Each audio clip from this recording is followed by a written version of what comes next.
Blackhawks fans, welcome back to another edition of the Four Feathers podcast. I am Ron Luce, GM Ron, joined by Tony Marchese tonight. This is the Blackhawks beach break episode because they're in Florida and for no other reasons, because Tony made me self-conscious about the episode title before we went live. So just we're addressing that out the jump. They've been in Florida. They've had a couple off days now. This is one of two times they will be off for 3 days in between games because it's a condensed schedule with the Olympic break this year. But they are in Tampa Bay on Thursday. We'll talk about that a little bit later in the show. Tony, been some good Blackhawks hockey recently. We've got a slew of games to talk about. We got some prospect news, a bunch of other things. But before we get into the nuts and bolts, how are you, my friend? Happy Wednesday evening.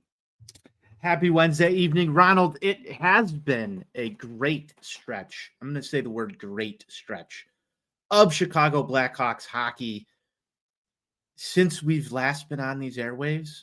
Hawks haven't lost. A lot of victory beers, a lot of good times on the ice. They lost off one the game. ice. Well, it feels like it's been nothing but wins.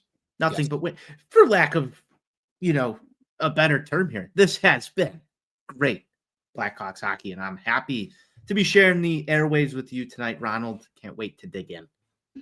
Yeah, let's dig into some of this great Blackhawks hockey here because Tony, it's been a lot of fun. You got to see the first Centennial win in person. We talked about that the last time on these airwaves, but the Blackhawks were back in action just 2 days later in St. Louis, and what a beatdown they put on the Blues.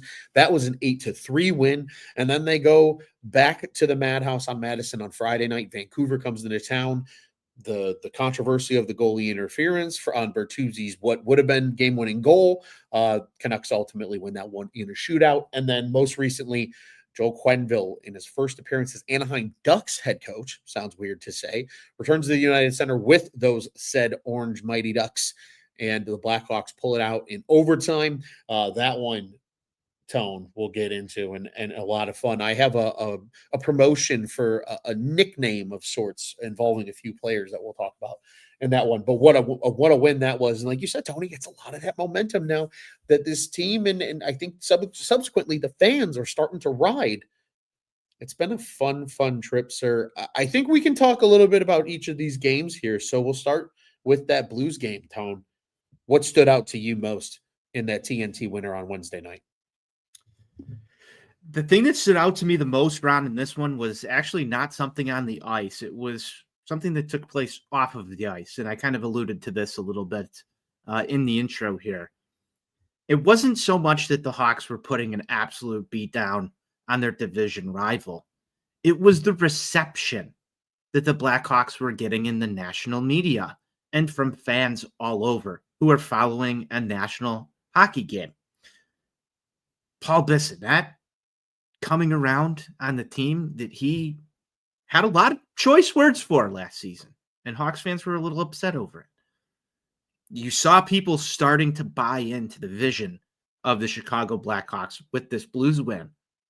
It wasn't just the fact that they beat their division rivals. It was the way in which they did so, commanding this game. Man, I don't think you can ask for more after what you've sat through in this rebuild than getting your first taste of putting a shellacking on the St. Louis Blues. This is the team that came to Wrigley Field last year, Ronald. You and I were in attendance for this game and absolutely embarrassed the Chicago Blackhawks to the point where they almost became sort of the laughingstock as they were talking about how the team practiced, the inability to generate any offense. And you heard it after the game. Frank Nazar even sort of mentioned it in an interview with him and Connor Bedard, which if you're a Blackhawks fan and have not seen this interview, it's a must watch. Go find this. You can probably find it pretty easy. But Nazar mentions that one's in their mind. These guys who were there and lived through that. And they want to go and beat the Blues.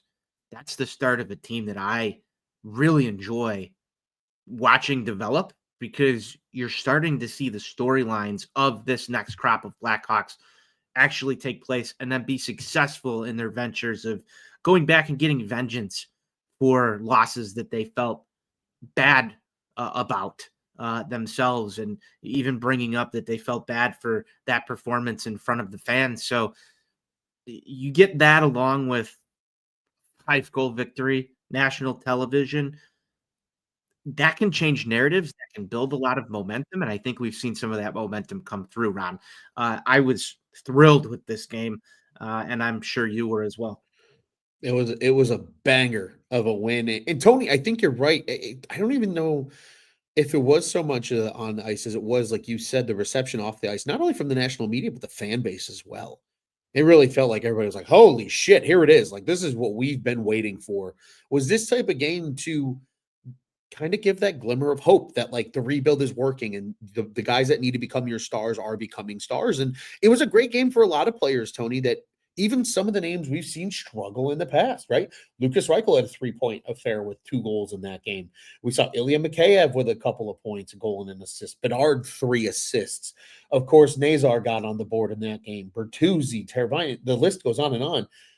Riley Green's first goal. There was a lot of optimism and things to be excited about in that game, and I think that's why it made it so much fun. Arvid Soderblom played very well in that game as well. You know, he had a fair amount of high danger chances that he stood on his head, only let one of those in out of the 3. It's funny, he had one of each, low danger, a medium danger, and a high danger that resulted in a goal from that one. And I'll tell you what, Don, that's what we want to see now, and things are turning in the right direction. But did you feel like it soured you at all then to come back home and like the whole Bertuzzi thing happens and they play such a great first period against the Canucks only to kind of sit back in the second and third and not maybe play as upbeat as we had seen? What was your thoughts as they came back to Chicago from St. Louis after that big win? So I know I mentioned that this team hasn't lost since we were last on these airwaves, and this one does go down in the loss column. But to me, this was a win for the Hawks. Not in the sense that it shows up there in the scoreboard, but it should have counted as a win for this team. The Bertuzzi goal, obviously, I didn't see what constitutes any sort of goaltender interference on this. I don't have all of the angles. I'm not, in the situation room to figure out what they saw there. But this game didn't really feel to me like they played bad enough to lose it. Yes, they sort of sat back, but if you get the call the other way, you're talking about Bertuzzi probably putting in the game-winning goal there, and riding off with the win. I don't have much bad to say about this other than it felt like the refs kind of screwed us, and I hate that being the takeaway. But Spencer Knight looked awesome in that game. Bertuzzi looked awesome in that game. I believe that the entire offense, maybe outside of your top guns, which had just unloaded all of this offense in St. Louis, maybe had a little bit slower of a night. But you do find a way to wind up with points on the board in this one. And, hey, Vancouver's a good team. You have to tip your hat a little bit in certain circumstances. But I was happy that they got out of this one with another point. It keeps the momentum rolling. I'm happy that they didn't have a hiccup late in this one that cost them the extra point that they wind up with. And at the end of the day, you're going to have games that are going to be a struggle, and you've got to find a way to get at least 1 point out of. I thought they showed a little bit of resolve. I was pissed at the end of this one, very pissed. I'm a little over it now, but watching it live, I was probably incensed. Is a good word to throw out there. Emotions have come down now. We've gotten through it, but of course. It was an intense hockey game. It's what you ask for as a fan of the sport. But yeah, I'm kind of still pissed now at the whole goal getting waved off on the goaltender interference there. I thought that should have gone our way, and maybe you just got to work a little harder at keeping them refs happy. Yeah, and I'll tell you what, Tone. Like I agree with you. Certainly not the finest from NHL officiating for the Hawks, but I really do think the Hawks kind of settled in a little too much in the second and third period. I thought the pace changed dramatically in the first. They had no problem getting to the front of the net. They had no problem generating chances there. The Canucks just weren't defending. Now, if that was just the Canucks being tired and worn down from their trip into Chicago, they needed a period or two to get going, that's one thing, but it felt like it was just so easy. And then they kind of almost abandoned that at first period approach in the second and third period. Now, of course, you still get the game to overtime. It probably should have been a win in regulation. So I agree with you. I think the resiliency aspect of like, we didn't put our best foot forward, or they corrected something and we just got to weather the storm, and they were able to still take a point out of it. I think there's definitely something to be said there. But I do think there's a world where, man, you get a little more juice on a Friday night in front of your own fans and find a way to maybe put that game away a little bit sooner, not put it in the referee's hands to affect the outcome. So, but agree with you, though. I agree with that. It was tough. So that one was a bummer. But ultimately, I mean, they responded in the second half of the weekend. Sunday night, everybody in Chicago was riding a high. The Bears captured a victory, and it was time for the Hawks to do the same. And it took a little bit, right? It took a little bit of time, but they were able to take care of business. The incredible play from Frank Nazar, individual effort at the blue line, wrestling through a check, getting to his feet, and ultimately putting back a rebound for the go-ahead goal. At the time, the Ducks, on a beautiful, beautiful shot by McTavish, were able to tie it up with about 35 seconds left in the third, and the goaltender pulled. But in overtime, Connor Bedard to Ryan Donato to finish the job. Spencer Knight pitched a masterpiece in net.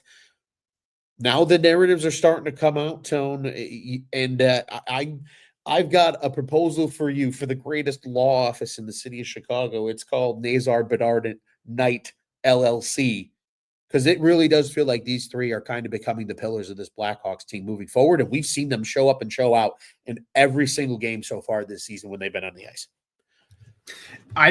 I agree with you on this one. Those are your three stars on this team. All young talent. Obviously, Spencer Knight coming via a trade acquisition last year in exchange for Seth Jones at the deadline.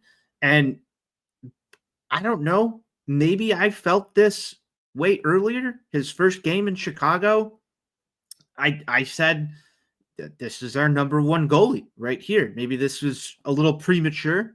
Obviously, he was a backup in Florida, but I figured they acquired this kid to be their number one goalie. It feels like it took until about this week for everyone in Chicago to realize that Spencer Knight is a number one goalie. Because we've been saying that on the show since, I think we did a show called, Nighttime or something after his first win. I feel like I've been comfortable with him in net since he's put on the Indian head sweater. And, I tweeted something out the other day. I said, it's time to put some respect on Spencer Knight's name. He won that last game. That's not the first time he's done this. And last year's defense was a little bit shakier, I would say, than what you're getting out of this Blackhawks decor so far this season. But Spencer Knight still can be a game changer. Regardless of the defense in front of him. And you're seeing that happen. And it's happening at a very high rate, Ron. It's not, there's not a lot of soft goals going in. There's not a lot of bad positioning. There's not a lot of mental mistakes. If a goal gets by, a lot of the times I'm sitting there and going, that was a good shot. There really hasn't been anything to largely complain about Spencer Knight's game. Sure, there's going to be a game at some point that we see where he throws a clunker and people will get a little reserved on it. But right now, it's okay to sit here, I think, at this juncture and say, wow, Spencer Knight looks like the goaltender of the future for the Hawks. And that kind of drives me back to the contract he signed this offseason. We talked about it over a couple months ago. And you probably would have liked to have seen a little bit more term on that deal. But he seems to enjoy being in Chicago from all accounts at this point, and you hope that this trajectory continues, because he looks like a kid that can wind up stealing a game or two for you when it really matters in the playoffs. And that's something that Hawks fans who've seen playoff hockey know is important. Indeed. And I'll tell you what, Tone. Yeah, we were incredibly high on Spencer Knight, and personally, as just a hockey fan, Spencer Knight's been a player I've followed for a lot of years. I still remember when he came out in the draft. He was probably one of the most hyped goaltenders in recent memory in terms of a first round goaltender coming out of the NHL draft. He goes first round to Florida. He's behind Bob's. He gets a little bit of playing time at a very young age and does a lot of good. But of course, he's a super young goaltender. They don't need to thrust him into the starting spot. And that was, I think, good for him long term. Of course, he steps away, takes care of what he needs to take care of, comes back and says he's feeling better. Things are looking good. And it was a calculated move on both sides. Florida saying, Sergei Bobrovsky's not getting any younger, and we got to use the most of a Hall of Fame goaltender here to try to get another cup. And they needed another defenseman, and Seth Jones was available and clearly was a player that they felt fit their group well in terms of what they needed. And they were willing to say, you know what? Yeah, he's young. We'd love to have him for the future, but we're trying to win right now. You guys can have him. And yeah, we'll throw in that first, because realistically speaking, it should be another late first round pick, and we're fine getting rid of one of those if that's what it comes down to. And now it's paying off for the Hawks. He's a great player, and you hear about his technique and the things in goaltending. I think a lot of people really don't understand. I think hockey goaltending is a very big mystery to majority of the fan base. He's one of the best at the little things, and that's why he makes it look so easy night in and night out. I agree with you. A clunker's bound to happen, but you see games like that one against the Ducks on Sunday, and you say, "Yeah, man, you see it. It's there." That look of a future franchise goaltender is what Spencer Knight's putting on paper right now. It definitely is. And let's hope it continues. I do want to say that so far this season, Arvid Soderblom has also not been horrible. No. You saw that in that Blues game. And the Blackhawks 1-2 in goal right now is not a huge concern out the gate. That's not something that we as Hawks fans have had in a long time, to feel comfortable with your goaltending. Obviously, Spencer Knight, I think the talent level is probably leaps and bounds over what you're going to get out of Arvid Soderblom. But if Soderblom's only given up 3 or 4 goals a night, this Blackhawks offense should be able to still find themselves wins with Soderblom in net. Man, I feel really good about the goaltending right now, and hopefully it continues. You said it best, Tone. I think if Soderblom can just keep them in games, that's all they're asking for from him as a 2, because they really addressed that position in a big way when they made that trade, because everybody was kind of wondering, is it going to be Drew Commesso? Is it going to be Arvid Soderblom? Who is it going to be as the future in net? It seems very clear that even if there is another good goaltender in the mix, maybe it's a Drew Commesso someday. Right now, it could be Arvid Soderblom. It's still going to be the lion's share is going to go to Spencer Knight in goaltending duties. Tony, as we move forward, there's been a lot of other news and notes, of course, amongst the great play by the Blackhawks. We talked about the ain't taking no shit, the almost movie stardom that it feels like with Frank Nazar as a player. There's been a lot of good in terms of these games, but there's other things that are going on in the organization that are generating a lot of excitement amongst the fan base, and notably, the kids are hot. And that's what we're going to transition to here, because how about this? Nick Lardis with 8 points. He's tied for the AHL lead, folks, as a 3rd-round pick in his first year of being able to play pro hockey. He is leading the league with 8 points through 5 games. He's tied, actually, for the league, pardon me. Anton Frondel has been great in the SHL. He has 7 goals and 9 total points in 12 games over there. Oliver Moore's pitching a great start to his season, 5 games played. He has 6 points, with 4 of those coming as goals. Vaclav Nestrasil, one of their first-round picks from this past draft, has 7 points in 5 college games, including a hat trick. Roman Kanserov leads the KHL with 11 goals. Merrick Van Acker's having a great start to his year, just 8 games played and 15 points already. Nathan Bem has 14 and 10. John Mustard's a point per game player in 3 collegiate games. Ethan Dalmasho's got a couple assists, and Sasha Baver, 3 points, 4 games in his first season at Boston University. There's a lot of excitement coming, Tony. So they're establishing the stars of the now and core pieces of this team with Bedard and Nazar and Knight, as we just discussed. But there's a load of other guys coming that at least bring enough promise that inevitably 1 or 2, maybe 3, if you're really, really lucky, are going to pan out and become parts of this core as well. We're on the up and up, Tone, I think, is organizationally speaking, from competitive window. And this is the fun part. This is the anticipation on the roller coaster when you're going up, the click, click, click, click, click, click, click, click, click, click, click. We're not going to get to the top and ride the ride just yet of making playoff berths in multiple consecutive years, but we're on the up and up, and that anticipation is starting to build. It very much is. And I posted something about this the other day, and maybe some people who don't listen to this show didn't quite catch the reference on I'm not there yet, but I'm starting to get ready to get up for the letdown, which Ron, it's always terrible when you get up. Letdown.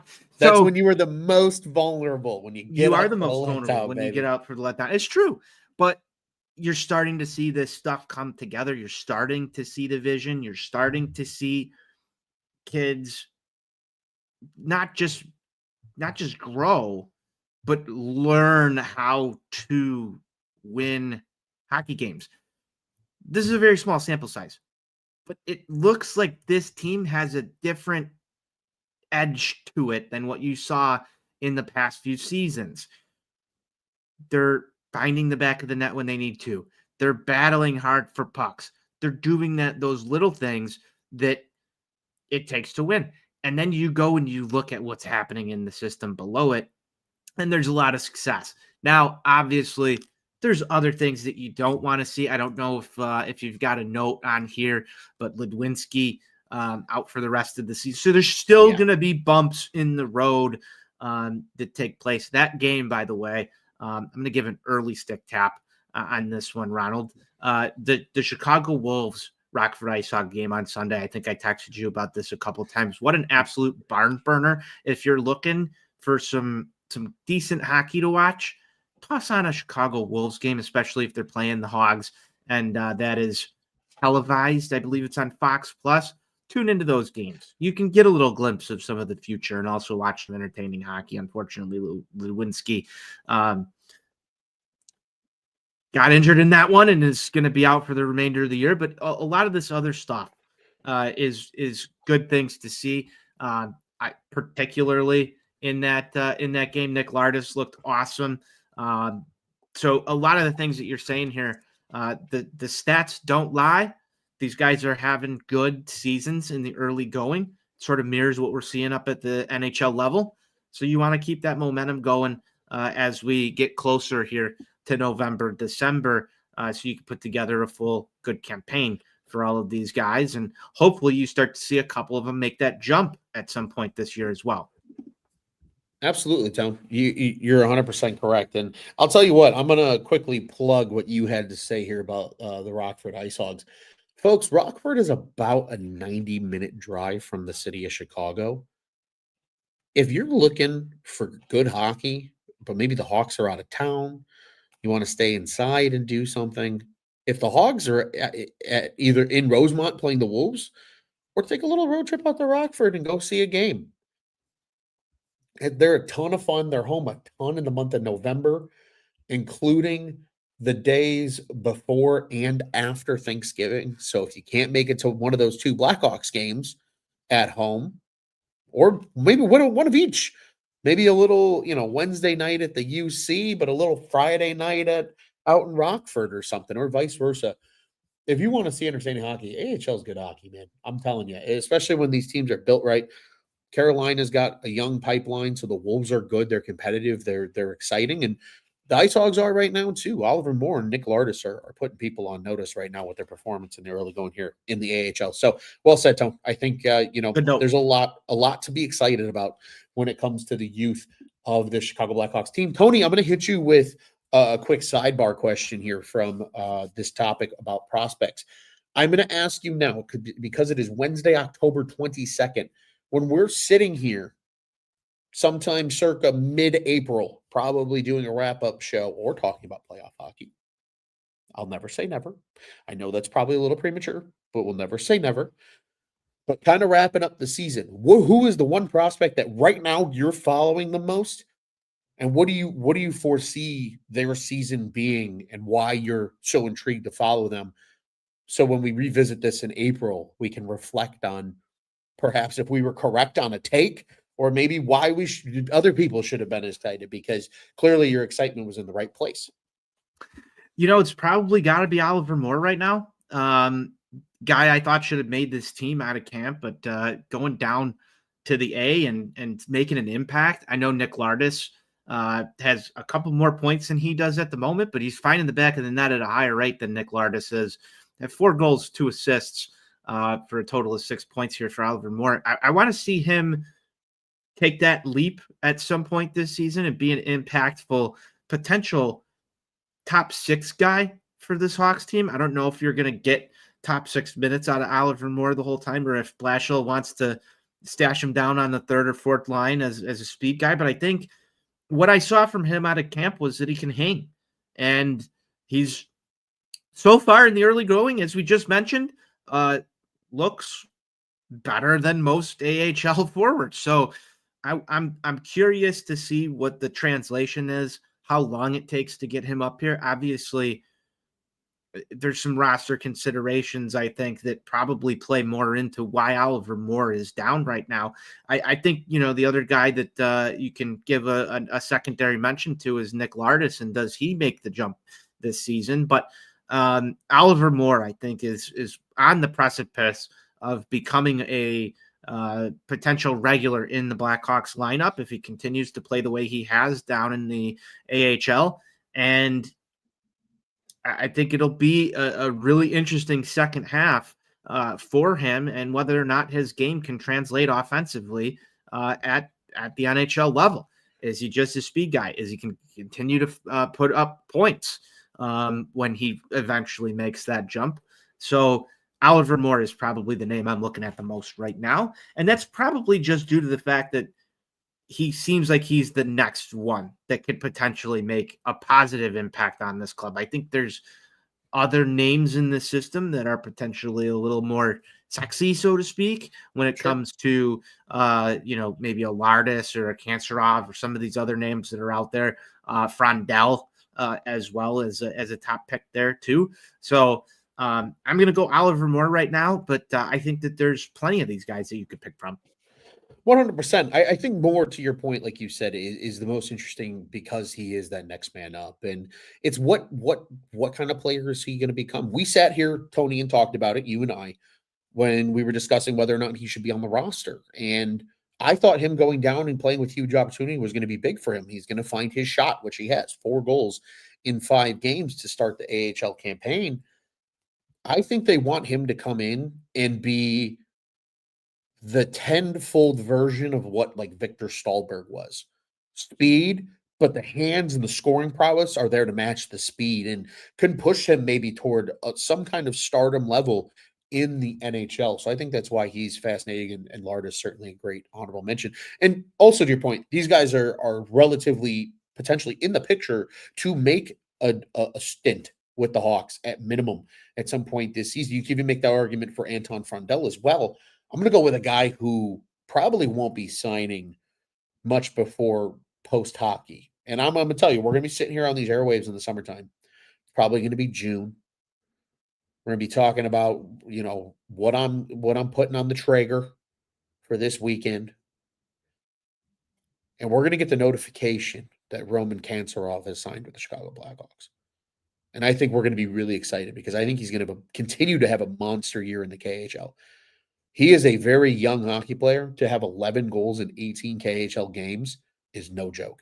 He is putting up numbers right now in a hard league. Like, this is a professional league. We've seen the names that he ranks upon in terms of points per game for, an under 20 player. And it's with the Kirill Kaprizovs of the world, the Vladimir Tarasenkos, some of the greatest players who come from the KHL and Russia in general. Again, do we know he's going to be a slam dunk? Of course not. But Nikita Kucherov was once a second-round pick as well. And that's where the Blackhawks took Kanserov. I think he might have just been an under-scouted player, but they saw the what if, and they might hit gangbusters. And we can be in awe that the Blackhawks were able to snag this guy in the second round. You got to be able to build in all parts of the draft, and that's what Tampa did well. Getting a Kucherov in the second round. Kanserov's my guy, man. I'm following that guy the whole way because there is going to be a party thrown when he signs this season, because I think there's going to be something really special there with him in the long run. Tony, speaking of kids, family matters. Some other news and notes amongst the Blackhawks organization. Nick Foligno took a leave of absence. His daughter underwent a surgery. It sounds like everything was successful. She's going to recover just fine. So awesome news. But he stepped away from the team briefly. He's expected back here in the not so distant future. I believe he's actually joined the team in Tampa, but I could be wrong about that note. So I will. He was on the ice for practice. Perfect. So back with the team. And then Andrei Burakovsky was absent. Everybody was wondering why. Well, according to Instagram, they welcomed another child into the family. So exciting stuff for the Burakovsky family. And Tony, extended family. Jonathan Toews, first Winnipeg goal. You wrote that up over at ontapsportsnet.com. There's a lot going on in the current world of the Blackhawks family and the extended family that we don't get to see unless it's the holiday season. What do you think about some of the other news and notes here in Blackhawks fandom? Obviously, first off, glad that everything seemed to go well with Foligno's daughter's matter, and I'm glad he's back. That's got to be so tough as a parent myself. Can't imagine. So that's really good to see.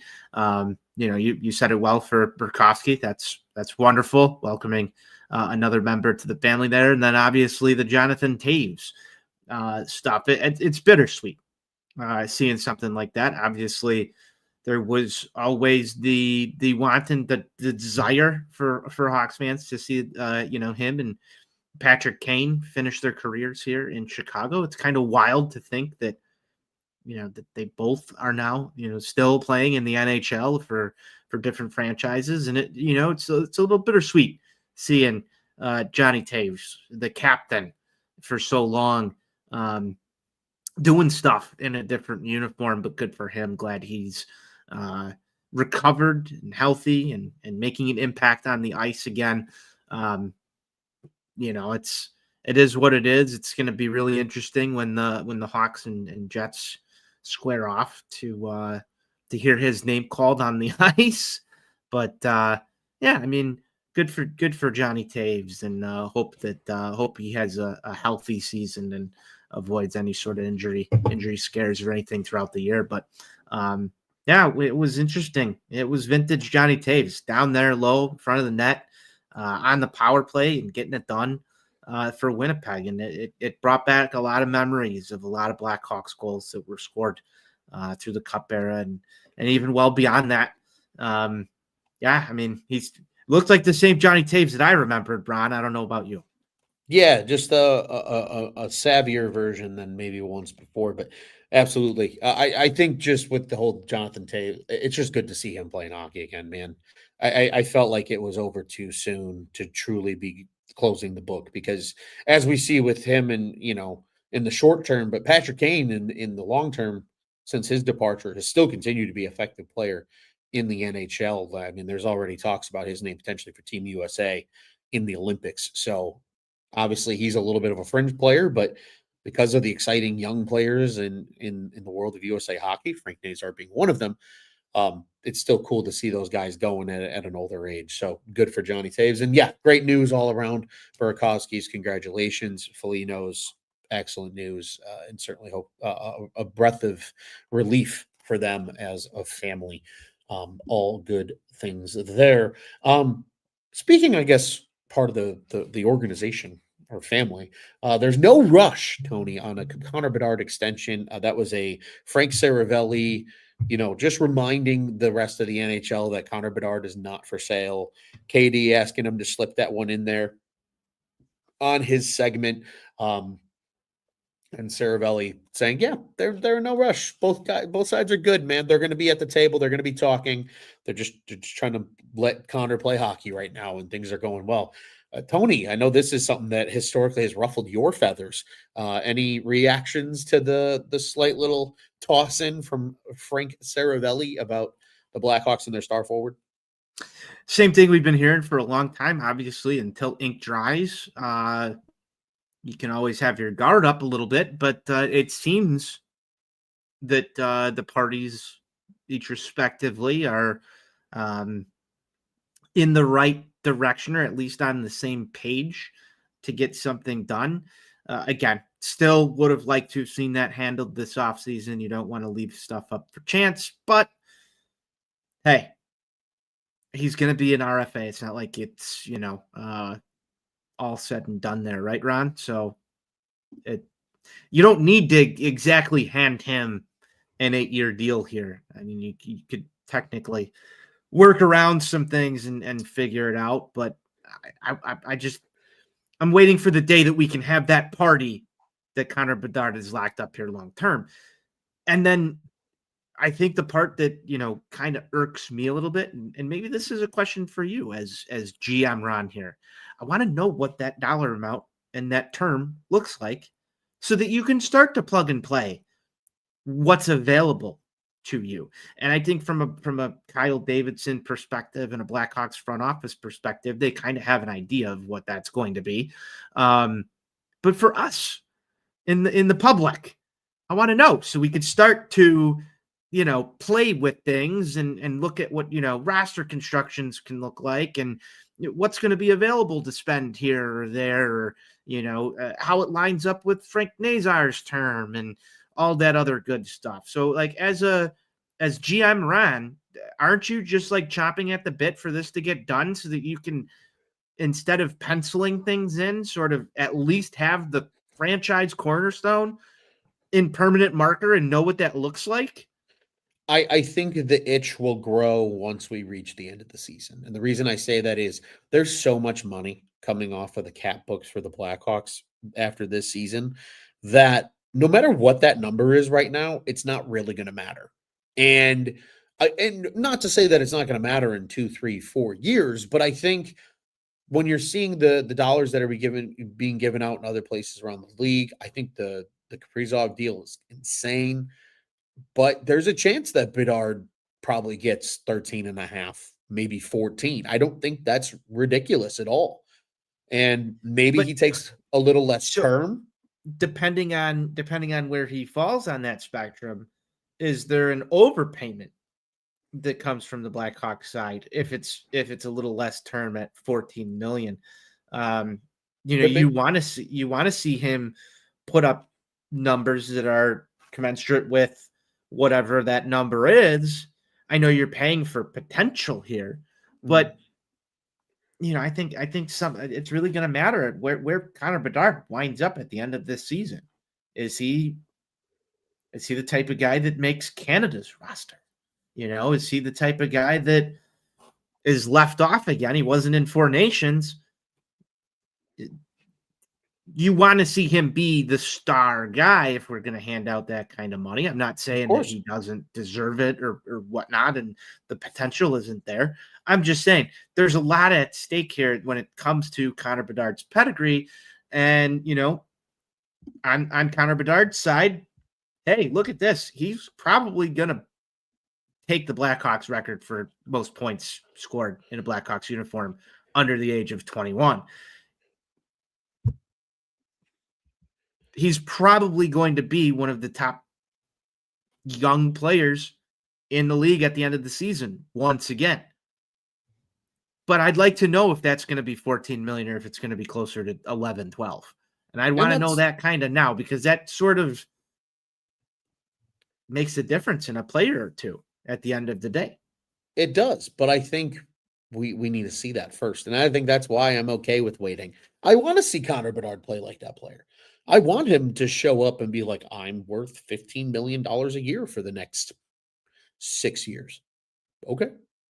Go show out. Like I think that's what everybody wants. And I'm willing to be patient. I'm not even looking beyond this season, Tone, because I think there's a lot of players that are going to continue to carve out roles for themselves. There's only really a small handful of guys who have absolutely quote unquote locked themselves in per se to the next 3 years of Blackhawks hockey. I'm kind of with a lot of people who want to know how much money we're going to have for the quote unquote Marian Hossa signing. We've heard this over and over again, Ron. Who's going to be the Marian Hossa signing? And what an honor for Marian Hossa, one of the greatest of all time, in my opinion, to have that kind of name, the finishing pieces to this thing. Mm-hmm.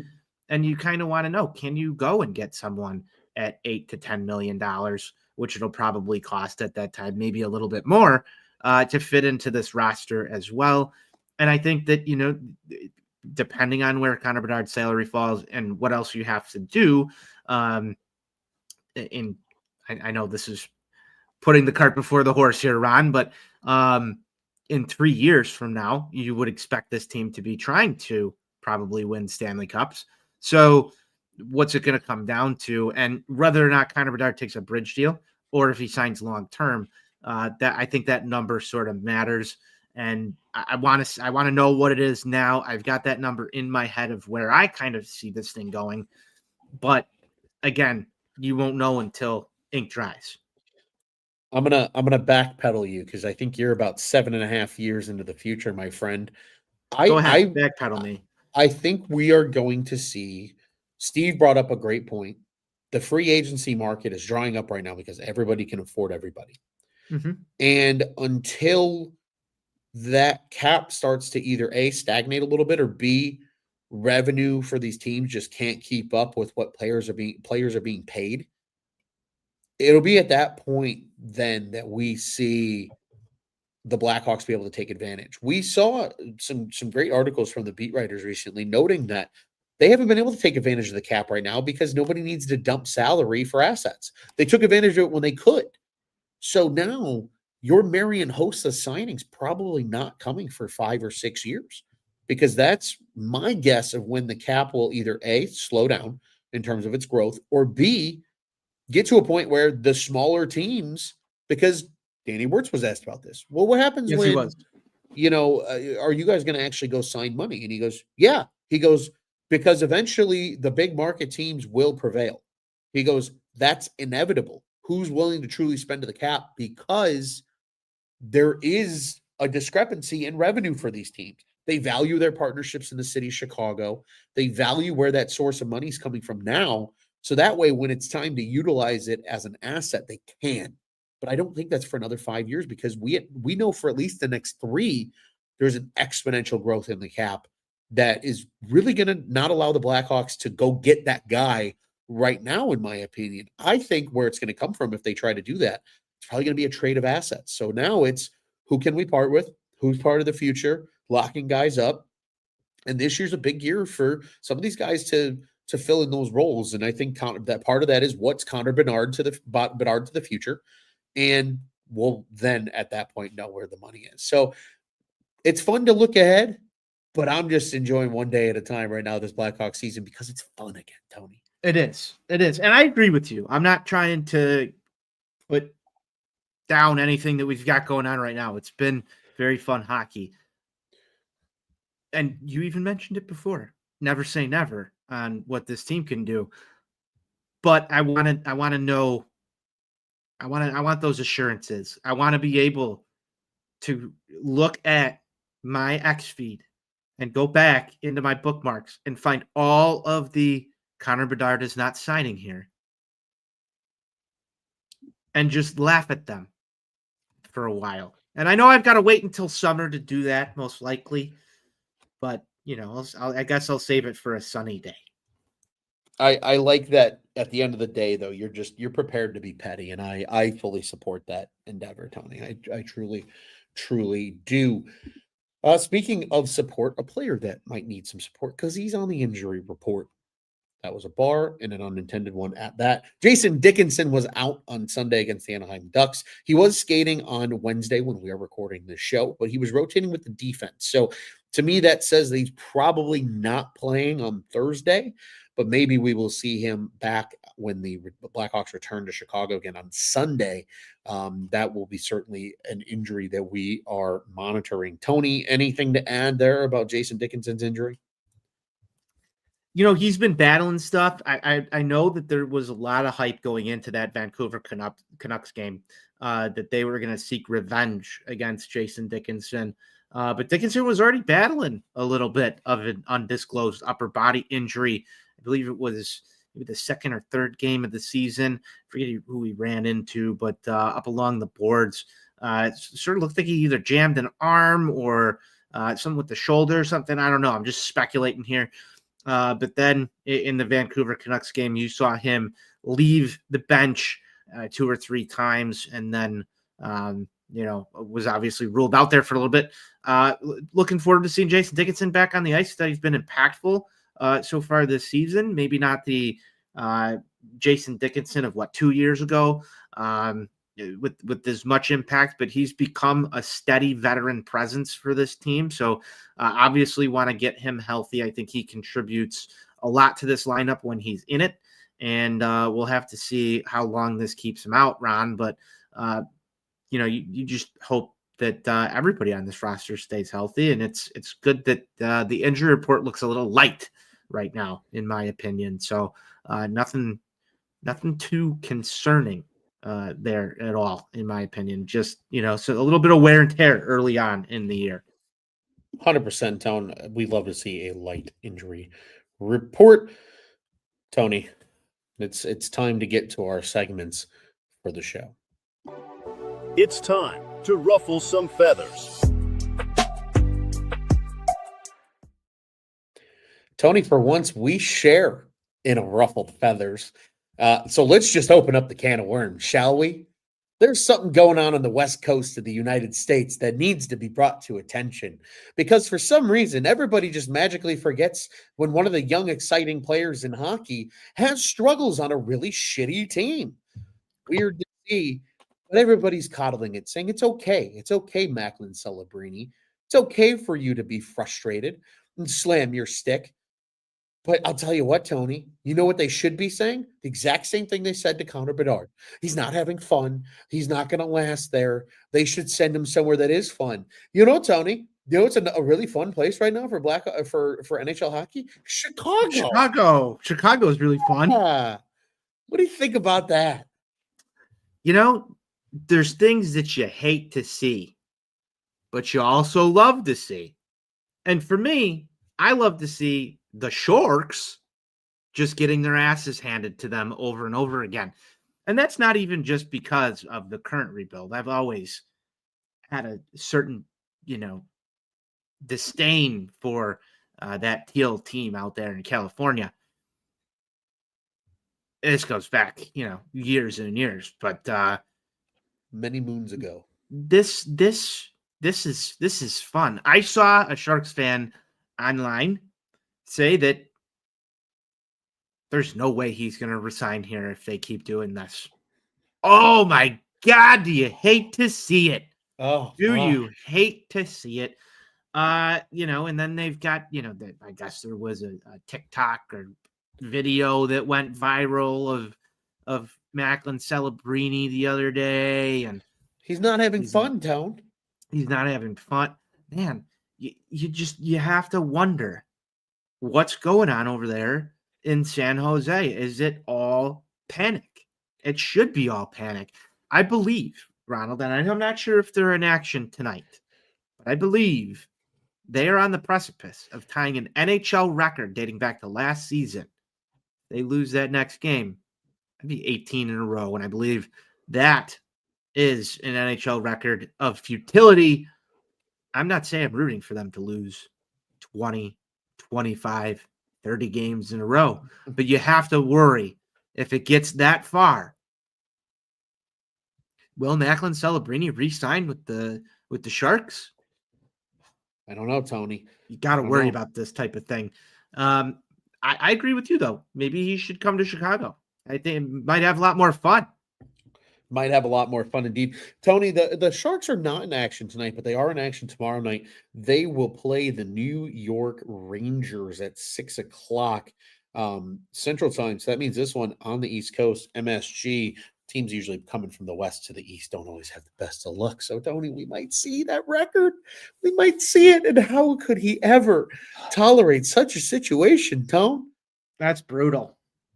That's Brutal. just brutal. That's just so brutal. And, all those forwards they have there, they should be scoring a lot more goals. Ron, I don't know what to say. Should be. Here. Should be I putting was up a lot more offense. Tony, I was told that it's just a better situation in San Jose. Their rebuild situation is just in a better place. It's so much better for the San Jose Sharks. I mean, this was confirmed by multiple sources over the offseason. Multiple. You hate to see it. You hate to see bad reporting, Tony. You just hate to see it. Can't have that. I'm ecstatic with this though, Ron. If you want the full truth, I'm ecstatic that this season has started the way that it has for both of these teams. And obviously there's time for this to course correct itself. And I forget who it was, one of those predictions for the end of the season, and it still predicts the Hawks to finish second to last, just above the Sharks. But hey, I still think that the Blackhawks team could somehow wind up with 80-something plus points maybe in this one, given the hot start this year. Remember last year we had a tracker called Games They'll Want Back? I wonder if there's Sharks podcasts out there that are starting to track games they'll want back so far this season. So, I'm not saying that it can get better, because it obviously can when you're just absolute dog shit like the San Jose Sharks, and it should get better for them. But I'm enjoying seeing them in the absolute basement right now. And I hope they stay there for a while and keep it warm. Indeed, sir. What do you say, Tony? We keep this train moving? Time to give out some stick taps. Tony, you gave out your stick tap, but would you like to reiterate for everybody where you were giving some love? I've got another one. I'm going to go with Paul Bissonnette on the NHL TNT broadcast on that game against the St. Louis Blues the other day. I know I already gave one stick tap out, but I saved the second one just in case. We'll go with Biz. He was sort of the ire of Hawks fans last year, and I know I sort of mentioned this earlier, but it was good to see him come around on the future of this club, sort of piggybacking off of what we just talked about with the San Jose Sharks last year. But got to give credit where credit's due. This guy course corrected. He's made the adjustments, and he's bought in on what he's seeing now with this Blackhawks team. And I think that helps Blackhawks fans who follow hockey, but maybe have been down on this team, given the energy surrounding it, to see some national media level course correction and maybe a little bit of slobbering over the Chicago Blackhawks young team. I enjoyed seeing that. So stick taps to Biz for helping perpetuate that in the early goings this year. Ronald, I'll toss it to you for your stick taps. Oh, Tony, we love to see it. Tony, my stick taps go to one Kyle Davidson, because for those that follow hockey religiously, perhaps listen to 32 Thoughts featuring Elliot Friedman, you would have heard that he was already bringing up the idea that the Blackhawks and Kyle Davidson are talking about an extension, and rightfully so. We are starting to see the fruits of Kyle Davidson's labor reach the NHL, and it's largely been an overall positive start here for the first-time GM. So it sounds like he's going to get a contract. And I'll tell you what, Tony, we were just talking about everything with the Sharks and where they are in the rebuild and things like that. I give a lot of credit to Kyle Davidson because I think he tore it down when he saw that they still had assets to move to build value, right? We know that they got 3 draft picks, including a first for Alex DeBrincat. We know they got a first-round pick for Kirby Dach because that has now become Frank Nazar. They were able to turn around assets early in order for these guys to generate value. The Brandon Hagel trade, it may only be Oliver Moore that's the big player of that deal, or at least for what we've seen so far. But that would be a huge win for a guy who, was an up and coming player, and they have taken a beautiful number of calculated chances. They're throwing more darts at the dartboard. That way, a handful of them stick. And you got to applaud Kyle Davidson's process. And I think for that, he's well deserving of a new contract, Tony. And we're starting to see the fruits of that labor. And this team's going to be fun in the next 3 years. And he should be at the helm because he's built this next wave of talent that's coming. And he should at least be able to see it through if this team's going to be a winning product or not, potentially earn himself another contract. So big stick taps to Kyle Davidson in what looks like will be potentially a long career as a GM in Chicago, but at least for one more contract. Again, not official, but it sounds like both sides aren't in a super rush to get it done either. But the intent certainly seems there for that to be the case. Tony, what is on tap next? Well, as we noted, this was our first time back in a while. We had a lot to catch up on, but the Blackhawks are back in action on Thursday, October 23rd. They are in Tampa Bay. They will be taking on the Lightning. This is an ESPN Plus / Hulu game only.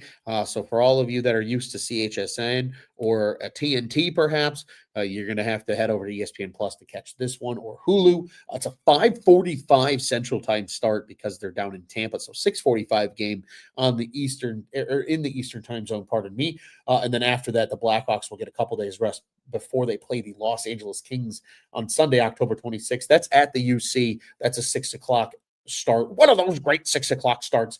And it is on CHSN this coming Sunday. We get another opportunity, Tony, in the city of Chicago for the Chicago parlay to hit. And it would be a beautiful thing if it did, especially with the Blackhawks capping it off with a potential victory. Tony, that's a game we have tickets to. You said you potentially won't be there. I don't know yet. So I'm hoping to represent the Four Feathers crew in the United Center on the 26th. Well, that would be your first game in attendance so far this year, Ronald. It would be your first game in attendance. So I'm hoping you do make it out there. I will likely not be, but I've got a date with some football that night, and yeah. But if you do make it out there, make sure you're bringing home a win. Absolutely, I would be devastated if I brought home a loss, Tone. But those are the next two for this Blackhawks team, and then the schedule becomes more condensed. So for everybody who was losing their minds, just as I was, just as I'm sure Tony was, over the last couple of days without Blackhawks hockey, we're going to see a lot more of it. After that game on Sunday, they're back at the UC on Tuesday, the 28th, against the Ottawa Senators. It's a 7:45 start time, and then a 7 o'clock start in Winnipeg on October 30th. That's the beginning of, Tony, one of your favorites, the West Coast road trip. They will then play, that will be the start of 5 games on the West Coast, 6 games in total on the road trip. Again, starting with Winnipeg on Thursday, the 30th. That's a normal 7 o'clock start time, but then 9 o'clock in Edmonton on November 1st, 9 o'clock in Seattle on November 3rd, 9 o'clock in Vancouver on November 5th, and 8 o'clock in Calgary on November 7th before closing out that road trip with a noon game on Sunday, November 9th against the Detroit Red Wings. Tony, we got some West Coast hockey coming up. We've got a couple of good games coming up here this week, and we will certainly be back, if not after the Tampa game for sure, following the conclusion of Sunday's game. My friend, any final thoughts for us before we sign off?